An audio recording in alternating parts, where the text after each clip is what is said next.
জাকাত দেওয়ার দুটি নিয়ম, একটি হচ্ছে স্বর্ণের আর একটি রূপার। আমরা কি স্বর্ণেরটা ধরবো নাকি রূপারটা ধরবো? খুবই গুরুত্বপূর্ণ একটি বিষয়। স্বর্ণের হিসেবে যদি জাকাতের হিসাবটা আমরা করি তাহলে প্রায় দেখা যাচ্ছে যে অনেক টাকার ব্যবধান হয় রূপার জাকাত স্বর্ণের মধ্যে। তো এখন স্বর্ণের মধ্যে জাকাত দিবেন নাকি রূপার মধ্যে, আর দিলে কত টাকার মধ্যে দিবেন? উত্তর হচ্ছে স্বর্ণের হিসেবে যদি আমরা ধরি তাহলে স্বর্ণ 7.5 ভরি স্বর্ণের দাম যার কাছে আছে, অথবা 7.5 ভরি স্বর্ণ আছে, 7.5 ভরি স্বর্ণ অথবা 7.5 ভরি স্বর্ণের মূল্য যার কাছে আছে স্বর্ণের হিসেবে, তাকে জাকাত দেয়া তার উপরে ফরজ। আর যদি রূপার হিসেবে ধরি তাহলে 52.5 ভরি রূপা বা 52.5 ভরি রূপার দাম যার কাছে আছে তার জন্য জাকাত দেয়া ফরজ।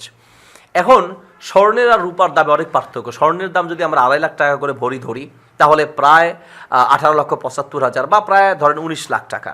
18 থেকে 19 লক্ষ টাকা যার কাছে অতিরিক্ত আছে তাকে জাকাত দিতে হবে, তার জন্য জাকাত দেওয়া ফরজ।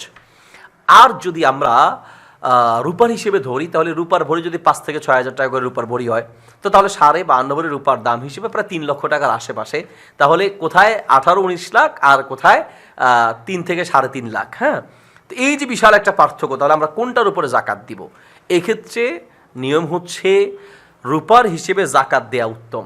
যদি রূপার হিসেবে জাকাত দেন তাহলে আপনি একবারে সন্দেহ থেকে বেঁচে গেলেন, একেবারে ভালো কাজ করলেন।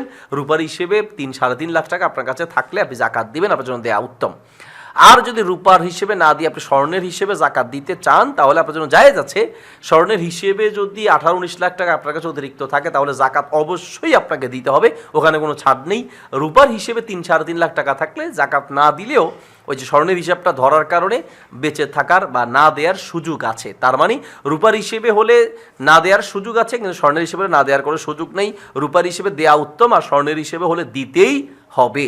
মানে 18-19 লাখ টাকা আপনার কাছে থাকলে অবশ্যই আপনাকে জাকাত দিতে হবে।